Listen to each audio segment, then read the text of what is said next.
Tudo bem, pessoal? Eu vou fazer um vídeo aqui voltado para assuntos no geral que são transversais, né? Assuntos que se complementam, e eu não gostaria de ter um tema específico, um tema único que fizesse parte da nossa rotina de uma forma fixa no canal, assim. Mesmo que seja um pleonasmo, eu não quero que haja uma continuidade, uma linearidade nas postagens com um conteúdo só que seja eterno, né? Diga-se dessa maneira.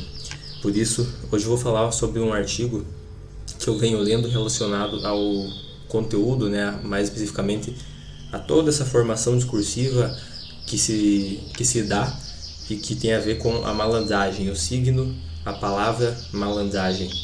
Para falar em palavras, em termos mais objetivos, de uma maneira talvez até mais simples, eu só gostaria de falar que a malandragem ela já é estudada por outras pessoas, vários pesquisadores já fizeram trabalhos, inclusive Antônio Cândido, né, um nome bastante importante na literatura brasileira, entre vários outros pesquisadores estudaram o contexto de cidades como Rio de Janeiro, outras cidades no Nordeste, no Brasil, de uma maneira ampla, né, de uma maneira plural. Por isso, esse assunto ele não é algo também acabado, e a malandragem ela tem a ver com a formação histórica do Brasil, ela tem a ver com o jeito que nós vivemos, com a maneira com que nós relacionamos com as pessoas, com a vida e com a forma mesmo que a gente cria imagens e interpreta a nossa realidade.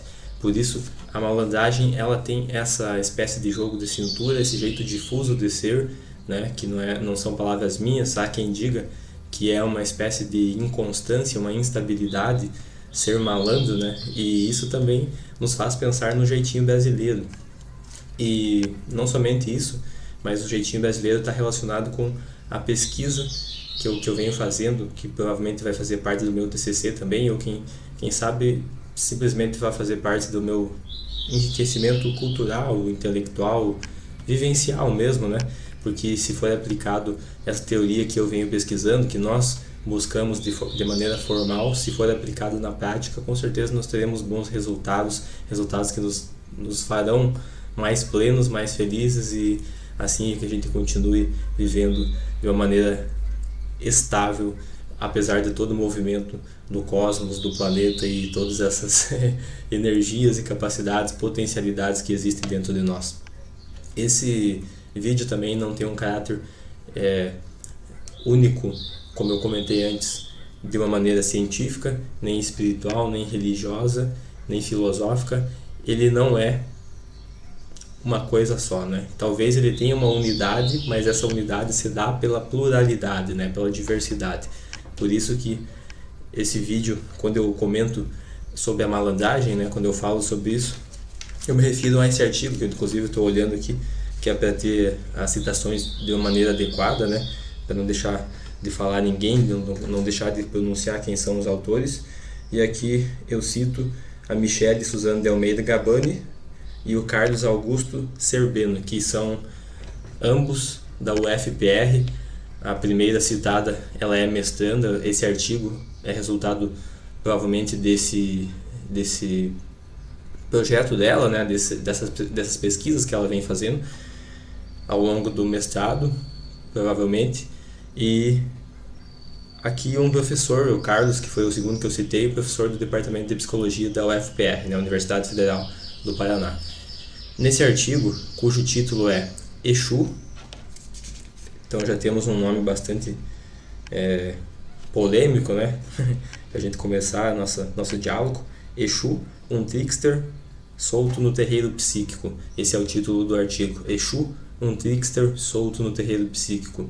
Esse artigo foi publicado e eu acredito que tem a ver bastante com a malandragem, porque inclusive em algumas páginas, mais ali voltado na parte onde ele desenvolve as ideias principais, não na introdução nem na conclusão, que também aparece, ele comenta sobre a malandragem mais especificamente, né? A malandragem no sentido de que o próprio Exu das religiões, né, da religiosidade, porque o termo religião também ele é bastante é como se estivesse pisando num campo minado, né? Como se estivesse pisando em ovos, se eu começar a falar, a empregar esse termo de qualquer maneira. Então eu vou utilizar o termo religiosidade.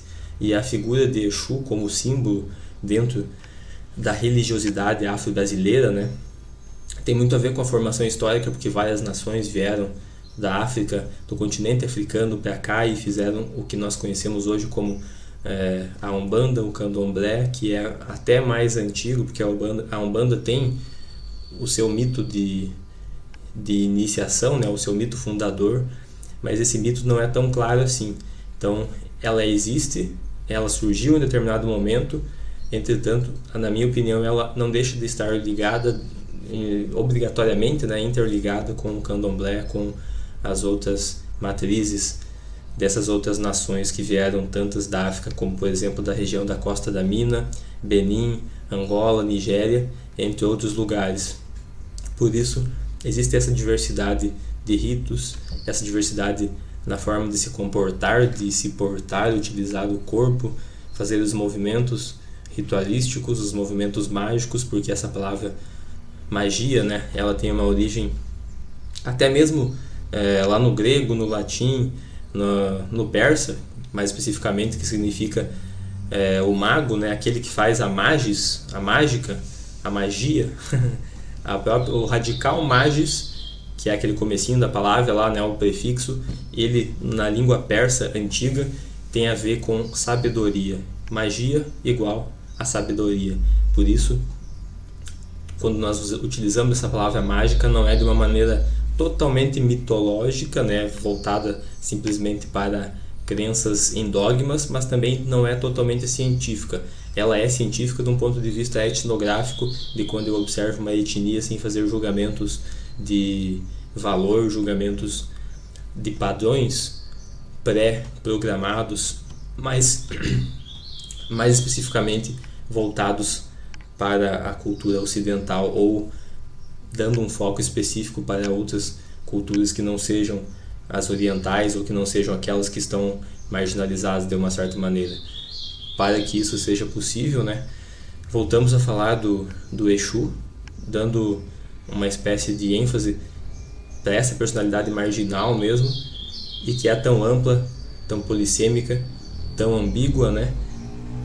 Olhando para a palavra ambígua, não como uma divisão entre dois sentidos, dois significados da palavra Exu, né? Que Exu tem relação com o movimento, na linguagem mesmo, das linguagens utilizadas lá na África, inclusive a língua, o idioma Yorubá é muito importante quando nós falamos desses assuntos voltados para a África, né? O continente africano e a história vinculada ao Brasil, o Brasil vinculado à África, né? Relacionado de uma maneira interdependente, porque, querendo ou não, é uma realidade que, ao longo da nossa história, o Brasil ele se ergueu, né, por um período muito grande, de mais de 300 anos, através da força dos escravos, né, da força não apenas braçal, mas da força espiritual, intelectual, da energia vital mesmo do tempo, que é o nosso bem mais valioso, né, para que o Brasil se erguesse.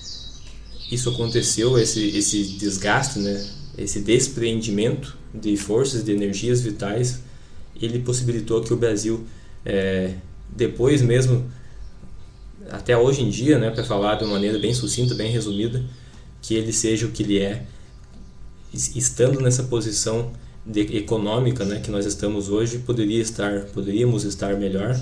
No entanto, os homens escravizados, os seres humanos escravizados no passado, que vieram dessas nações da África que eu comentei, do continente africano, eles têm até hoje o seu mérito, o seu valor, e é isso que tem a ver com o nosso assunto hoje, com a nossa conversa, com a minha pesquisa também. Por isso, esse artigo ele observa o fenômeno Exu, né, essa entidade, que eu vou usar esse termo, como uma divindade, mas não exatamente voltado para essa divisão também do platonismo, né, que o platonismo divide a nossa crença mesmo, a nossa forma de ver o mundo, e ele embasa também o pensamento judaico-cristão, né, o judaísmo, segundo Nietzsche, o pensamento judaico-cristão, né, ele vem ele vem do platonismo. Então, Platão ele divide o mundo das ideias e o mundo sensível, o mundo real, né? Esse mundo que a gente tem acesso por meio da physis, da matéria, por meio das nossas sensações, dos nossos sentidos. Ele faz essa divisão entre dois mundos, um que existe e um que está lá no éter, que está lá, que tá lá em um lugar que não necessariamente seja o éter, mas é um lugar no mundo das ideias, né? Então, um lugar real e um lugar irreal, que seria essa separação que não existe na religiosidade africana, não existe na cultura oriental, falando de uma maneira bem superficial até, de uma maneira bastante sucinta. Se a gente entra nesse assunto, nós podemos evitar essas ramificações binárias, né? Só um momentinho.